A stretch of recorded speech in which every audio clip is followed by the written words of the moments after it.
일본 고쿠지방의 마을에서는 매년 사람이 죽으면 밭에 새로운 허수아비를 세우는 풍습이 있다.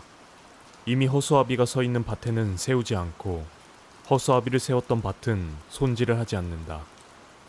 신기한 것은 매년 2개의 허수아비가 밭으로부터 사라진다고 한다. 어느 마을 사람은 새로운 것을 세우려고 하면 가장 낡은 허수아비부터 2개씩 사라진다 라고 말한다. 1954년 일본 토야마루 침몰로 승무원과 승객 1159명이 사망한 이 사고의 다음에 인근 어장에서 개나 가재의 갑각류 도매값이 크게 하락했다. 요리한 개의 등껍데기에 인간의 머리카락이나 이빨이 나왔다고 하는 제보가 잇따랐기 때문이다. 해난 사고가 일어난 주변에 떠도는 소문 중 이런 이야기가 있다. 사고가 나고 잠잠해질 때쯤 어느 주부가 주변 바다에서 잡힌 문어를 구입하여 조리하기 위해 부엌에서 문어의 머리를 부엌칼로 베었다. 그리고 주부는 비명을 질렀다. 문어의 머릿속에서 인간의 머리카락이 대량으로 나온 것. 문어는 잡식이며 갑자기 해저에 나타난 먹이를 먹었지만 소화할 수 없었던 머리카락이 체내에 남아있었던 것이라고 한다. 일본 히로시마 2층 집에 살고 있는 여자는 아랫집 소음으로 스트레스를 받았다. 매일 밤 11시가 되면 여자아이의 웃음소리와 뛰어다니는 소리가 어김없이 들렸다. 어느 날 참다 못한 여자는 아랫집으로 내려갔는데 아랫집엔 노부부 둘만 살고 있고 그 집에선 문제의 그 소리가 여자의 집에서 나는 줄 알고 있었다는 것이다. 하지만 노부부 둘이 죽고 난 후 그 소음은 더 이상 들리지 않았다고 한다. 눈을 감고 자신의 집을 상상한다. 현관을 통해 들어간 방을 모두 보면서 돌아보고 집을 나온다. 그 과정에서 방에 어딘가에 사람이 서 있으면 현실의 그 방에는 귀신이 있다. 유명한 심령 테스트의 하나이다. 그러나 이 테스트는 한 가지 문제점이 있다. 마지막에 집을 나오려고 하면 문이 열리지 않는다. 라고 하는 알 수 없는 현상이 자주 있는 듯 했다. 1953년 생물학자인 왓슨과 클릭이 DNA의 기본 구조를 해명한 일에 의해 그들의 이름은 유명해졌다. 그 후 그들의 연구는 높게 평가되어 1962년에는 노벨상을 수상하게 되었다. 그들의 연구 발표로부터 수상하기까지 9년간 해외의 연구기관에 방문하거나 강연회를 실시하는 등의 이유로 자신의 연구를 할 수 없었다. 그래도 1년에 한 번은 연구의 보고서를 제출하고 있었던 것 같지만 기록에는 일체 남아있지 않았고 그것이 어디에 제출되었는지는 모른다고 한다. 1960년 1월 23일 미국 해군의 협력을 얻어 피카르가 개발한 잠수정 트리에스테 2호에 윌시 대위와 피카르의 아들 자크가 탑승하여 마리아나 해구 내부를 목표로 하고 11,521m라고 하는 인류가 도달한 것 중에서 최심 기록 달성에 성공했다. 다만 이 심도에 대해서는 신빙성이 적다고 여겨져 후에 11,916m였었다고 수정되었다고 한다. 신빙성이 적어지게 된 것은 측정의 정밀성의 문제 외에도 두 사람이 해구 밑바닥에서 보았다고 증언한 아이 정도 되는 인간의 모습이 원인일 것이다. 1961년 미국 내셔널 지오그래픽은 수만 개의 무덤이 있는 로마인의 집단 지하 묘지를 촬영해 다큐멘터리로 방영했다. 그러나 어느 시청자가 벽의 구석에 있는 검은색의 작은 수레바퀴의 장식물이 계속 회전하고 있는데 저것이 무엇이냐는 문의를 보냈었다. 영상을 분석해보니 그 수레바퀴에는 영원히 움직이는 것이라는 말이 새겨져 있었다. 수레바퀴는 지금도 계속해서 회전하고 있을까? 후지큐 하이랜드에 있는 세계 최대의 도깨비 저택 전율미궁은 안전관리상의 이유로 혼자서의 입장은 할 수 없다. 미아를 방지하려는 이유인지는 모르지만 이상한 일은 하루에 들어간 사람과 나가는 사람의 수가 맞지 않는다는 것이었다. 분명히 나가는 사람이 더 많다는 것이다. 도대체 무엇이 나오고 있는 것일까? 어느 슈퍼의 해산물 코너에서 판매 촉진을 위해 다랑어의 해체쇼를 하는 일이 있었다. 오전 11시부터 시작된 해체쇼는 순조롭게 진행되고 있었지만 돌연 관객 중 한 명이 비명을 질렀다. 처음에 잘라 옆에다 둔 다랑어의 머리가 근처에 줄지어 있던 정어리를 마구 물어뜯었던 것이다. 놀란 직원이 부엌칼로 머리를 찌르니 움직임을 멈추었지만 결국 다랑어는 한 조각도 팔리지 않았다고 한다. 1987년 샌프란시스코의 해안에 이상한 것이 발견되었다.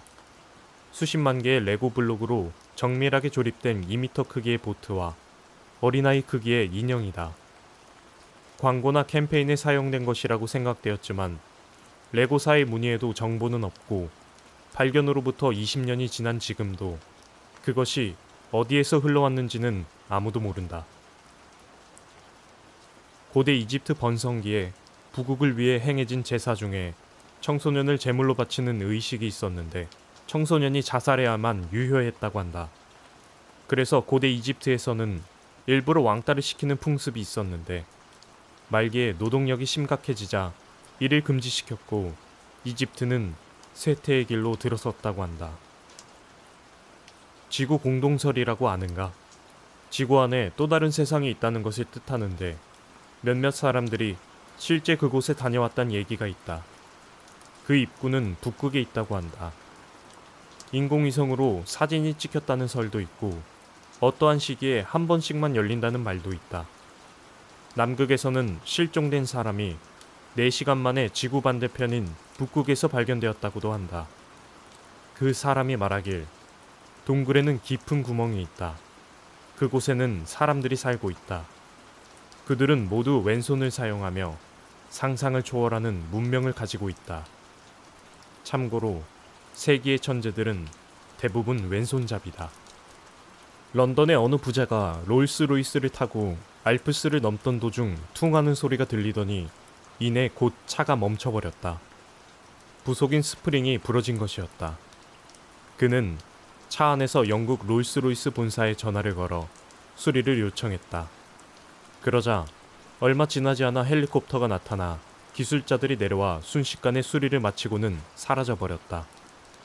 부자는 놀랐지만 이내 수리된 차를 몰며 무사히 여행을 마치고 귀국했다. 그런데 6개월이 지나도 수리비 청구서가 오질 않자 궁금해진 그는 전화를 걸어 문의를 하였다. 그러자 담당자는 다음과 같이 대답했다. 뭔가 착각하신 모양이군요. 롤스로이스는 고장이 나지 않습니다. 어느 프랑스인 부부가 애완견을 데리고 여행을 하다가 배가 고파 가까운 곳에 있는 중국 음식점에 들어갔다. 부부는 웨이터에게 주문을 하고는 자신들의 애완견에게도 먹을 것을 가져다 달라고 부탁했으나 웨이터가 외국어를 못 알아들어 몸짓을 섞어가며 설명을 하자 이해했다는 듯 애완견을 안고 조리실 안으로 들어갔다. 그리고 잠시 후 조금 전에 웨이터가 뚜껑이 덮인 커다란 요리를 앞에 가져왔다. 자기들이 이렇게 큰 요리를 시켰나 의아해하다 뚜껑을 열었다. 그 안에는 자신들의 애완견이 먹음직스럽게 익혀져 있었다. 1920년대 초 독일의 하노버역 주변에서 소년들이 하나둘씩 행방불명되는 사건이 잇따랐다. 용의자로 체포된 것은 프리츠 하르만. 그는 거리에서 발견된 미소년을 살해하고 그 고기를 쇠고기라 속여 팔아치웠다. 피해자의 신체 중 일부는 소세지로도 가공되었다. 보통 시체를 고기로 만드는 것은 살인 후 증거인멸의 수단으로 사용되나 이 경우는 오히려 목적이 식인이었으며 살인은 그 수단이었다. 그래서 그는 하노버의 흡혈귀라는 별명이 붙었다. 지상에 떨어진 태양. 태양의 불꽃은 지상을 휩쓸었고 하늘로 솟구쳤다. 거대한 죽음의 전달자는 모든 종족을 말살하려는 신의 의지처럼 보였다. 불이 휩쓸고 간 뒤에 모든 것은 오염되어 지옥이 펼쳐졌다. 인류가 만들어낸 최악의 무기, 핵폭탄에 대한 기록 같지만 실은 이것은 고대 인도 문헌에 나와 있는 글귀 중 일부를 번역한 것이다. 이 밖에 빛나는 거대한 창이 쏘아졌을 때 30만 대군도 한순간에 죽어버렸다. 벼락보다 강렬하게 폭발한 무기로 인해 적의 전사들은 불에 타버린 나무처럼 쓰러졌다와 같은 기록들도 남아있다. 4000년 전 지상을 휩쓸어버린 이 무기의 정체는 무엇일까? 1987년 9월 18일 브라질. 고이 아니아시에 있던 한 병원이 이전하면서 폐허가 되었다. 당시 마을 사람들은 폐허가 된 병원을 둘러보다가 신기한 물질을 발견하였고, 폐품업자는 이 빛나는 신기한 물질을 사람들에게 팔았다. 사람들은 반짝이는 것이 신기하여 몸에 바르거나 마셨다. 그러나 조사 결과 그 물질은 세슘 137로 밝혀졌다. 그 결과 250명이 피폭, 4명이 사망했다. 지구의 산소 농도가 지금보다 1% 상승하면 단번에 연소해 지구는 불의 행성이 되어버린다고 한다. 하지만 연구에 따르면 다행히도 수십만 년 동안 산소의 농도의 변화가 없는 것이 판명되었다. 그런데 최근에 녹화 운동 등에 의해 조금이지만 연간 평균 산소 농도가 상승하고 있다고 한다. 이 이야기를 환경운동가들은 믿으려고 하지 않고 오늘도 나무를 계속 심고 있다. 19세기 유럽의 한 나라에서 유아들이 소년 소녀들에게 살해되는 사건이 계속 발생해서 학자들의 연구 대상이 되었다. 그 아이들은 아기들을 돌보는 보모 역할로 고용되어 대부분 지방의 농촌에서 태어나 먼 도시에 돈을 벌러 와 있었던 것. 아직 철이 들지 않은 어린아이들이었던 데다 전혀 다른 생활 환경에서 적응하기 어려워한 그들은 심한 향수병에 걸렸고 우울증에 시달렸다. 그리고 이 아이만 없으면 고향으로 돌아갈 수 있다 라는 식의 망상에 빠져 범행을 저지른 것이 사건의 원인으로 판명되었다. 그것이 결국 향수병이라는 개념의 유래가 되었다. 북해도에 지금 거의 남아있지 않은 아이누족들의 고유 지명은 지금 일본어나 심지어 고대의 일본어로도 읽을 수 없으며 고대 중국의 한자로 보기에도 뜻이 맞아떨어지지 않는다. 신기하게도 일본 학자들은 이를 인정하고 있지 않지만 그들이 조사한 바에 따르면 아이누족의 지명은 음차와 훈차의 결합으로 지명의 뜻을 분명하게 알 수 있다. 그리고 음차와 훈차는 삼국시대와 통일신라 시대까지 한반도에서 쓰였던 이두의 표기법이었다. 조선시대에는 팽영이라고 하는 산 사람을 미지근한 물에 담갔다가 꺼내는 것이 있었는데 미지근한 물에 들어갔다 나오면 사또가 넌 이제 산 사람이 아니다 라고 하여 유가족들에게 장례를 지내라고 하였다. 그 후에 얼굴이나 몸에 낙인을 찍어 팽영을 당한 사람을 구별하며 이 사람들이 하는 말이나 행동에 관심을 가지지 말도록 했다. 게다가 밖에도 거의 나가지 못했으며 자신이 죽은 날에는 제사밥을 먹어야 했다. 팽영을 당한 사람은 이런 사회적 죽음 속에 미쳐서 죽어갔다. 팽영은 주로 명예를 중시하는 양반들에게 행했으며 이는 더 비참한 죽음을 주기 위한 것이었다. 미국 인디애나주에 있는 병원에 신체의 곳곳에 커다란 종양을 가진 남자의 시체가 운반되었다. 의사들이 그 종양을 열어보았더니 젊은 여성의 것으로 추정되는 인체의 일부가 발견되었다. 나중에 알게 된 사실이지만 그 남자는 당시 화제가 된 연쇄살인범이었다고 한다. 아직까지도 그 남자가 어떻게 시체를 처리했는지는 알려지지 않았다. 2차 대전 말기 독일의 한 연구시설을 점령한 연합군 병사는 거기서 이상한 광경을 목격했다. 그것은 실험동물로 생각되는 수백 마리의 원숭이 시체였다. 그들은 모든 신체가 일그러져 있었으며 근육과 내장을 노출하고 있었다. 끔찍한 모습으로 숨이 끊어지고 있었던 것. 도대체 어떤 무기를 개발하고 있었던 것일까? 무슨 목적으로 이런 잔인한 실험을 했는지 알고 싶었지만 실험에 참여한 과학자들이 모두 도망을 가버렸기 때문에 자세한 내용은 알 수 없었다고 한다. 2006년 코네티컷주의 어느 숲에 큰 봉투가 버려져 있었다. 발견한 산림보호관이 보안관을 부른 다음 확인해보니 봉투 안에는 몇백 개의 열쇠가 들어가 있었다. 모두 일종의 집 열쇠였고 게다가 같은 집의 열쇠였다고 한다. 결국 어느 집의 열쇠이며 누가 만들었는지는 알 수 없었다. 이상한 것은 같은 사건이 40년 전에도 일어난 적이 있었다고 한다. 꿈이라는 것은 이상한 것이다. 예를 들면 지금까지 꾼 꿈을 떠올려 보면 어떤 사람은 꿈속에서 자신이 비추어져 있을 것이다. 그럼 이렇게 꾼 꿈은 도대체 누구의 시점으로 나를 보고 있는 걸까? 2004년 3월 사이타마현 이루마시의 백화점 여성복 판매장에서 엽기적인 마네킹이 발견되었다. 저만 한 명이 실수로 마네킹을 넘어뜨리게 되었는데 넘어진 마네킹이 갈라져 안으로부터 진짜 내장이 나타났던 것이다. 원인을 조사한 결과 같은 마네킹이 적어도 20개 이상 발견되고 있어 사이타마현 경에서는 사체 유기 사건으로서 조사 중이었다. 그리고 발견되고 있는 것은 내장뿐이어서 이 마네킹들의 안에 있는 내장들은 누구 것인지 모르는 상태이다. 1664년 12월 5일 웨르스 보네주 북쪽에 위치한 메나이 해협에서 배가 침몰했다. 81인승 여객선이었는데 생존자는 단 한 명뿐이었다. 그리고 100년이 지난 1785년 12월 5일에도 같은 장소에서 60인승 여객선이 침몰하고 단 한 사람만이 살아남았다. 또 75년 후 1860년 12월 5일에도 25인승 여객선이 침몰하고 살아남은 사람은 단 한 명뿐이었다. 이 세 사람은 완전히 다른 인물이지만 단 하나뿐인 공통점이 있었다. 세 명 모두 휴 윌리엄스라는 이름이었던 것이다. 1945년에 원자폭탄 실험을 했었다. 플루토늄 형식 원자폭탄이었고 히로시마에 떨어진 우라늄 형식의 원자폭탄. 곧 과학자들은 핵분열 이론식의 치명적인 오류를 발견하고 경악한다. 그 오류에 따르면 히로시마에 떨어진 원자폭탄은 무슨 일이 있어도 폭발할 리가 없었다고 한다. 1984년 독일에서 비행기 사고로 불시착해 설산에 남겨진 남녀 몇 명이 부근에 있던 오두막에 긴급 피난했다.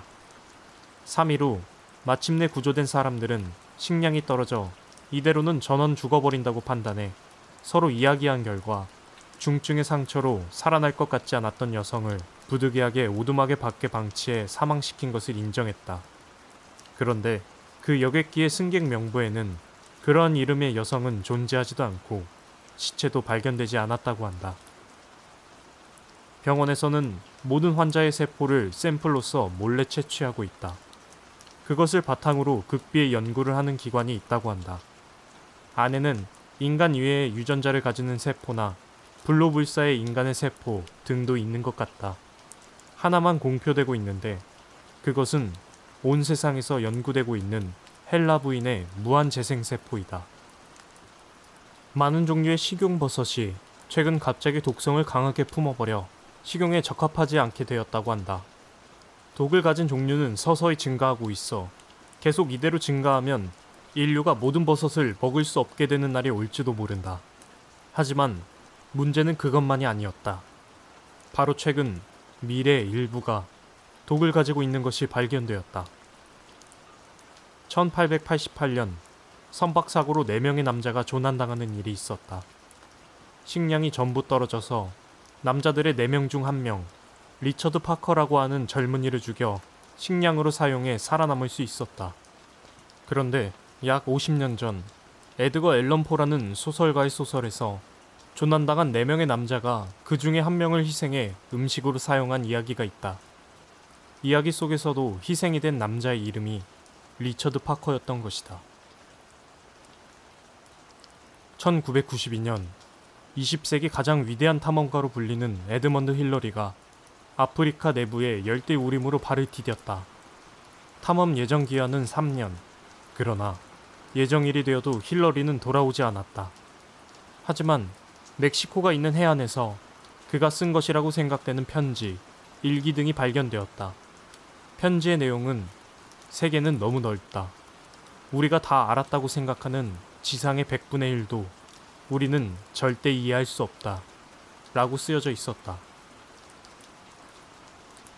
장기 이식에는 윤리적인 문제는 물론이고 적합성 등의 기술적인 문제가 존재한다. 그 때문에 이러한 문제를 해결할 수 있고 안전 공급도 가능한 인공장기 개발이 행해지고 있다. 하지만 실용화 직전이 되면 반드시 외부로부터 방해가 생긴다. 라고 말하는 인공장기의 개발자들은 한탄하고 있다. 덧붙여 인신매매 시장에서 이식용 장기를 얻기 위한 수요는 큰 위치를 차지하고 있다고 말해지고 있다. 돼지의 섬이라고 불리는 작은 무인도가 영국 북부에 있어 왕국의 조사선이 수십 년 만에 상륙했다. 그리고 섬 안에서 4명분의 인간의 뼈를 찾아냈다. 그 뼈는 모두 기형으로 소인병의 남자가 2명, 거인병의 큰 남자와 손발이 없는 여자가 1명씩 있었다. 여자의 시체 주위에는 장식되어 있었고 돼지의 섬의 여왕이라고 바위에 새겨져 있었다고 한다. 어느 천문학자가 우주의 멸망은 몇백조 년이 걸려도 없다는 계산을 냈다. 그의 계산에 의하면 그것은 나머지 수년의 사건이다 라고 한다. 학회는 그를 완전히 상대하지 않았지만 그는 아직 학설을 굽히지 않았다. 우주는 계속 낙하하고 있다. 움직임은 상대적으로 깨닫기 어렵지만 곧 있으면 착지할 것이다 라고. 1986년 구소련의 체르노빌 원자력 발전소가 폭발했다. 사고 후 소련이 발전소 부근의 마을이나 산림에서 독자적으로 조사를 실시했다. 피난을 완료했음이 분명한 마을로부터 매우 손상된 12명의 인간의 시체가 회수되었다. 기록상 마을의 주민은 전원이 피난, 생존하고 있었다고 한다. 이 12명의 시체들은 어디에서 온 것일까?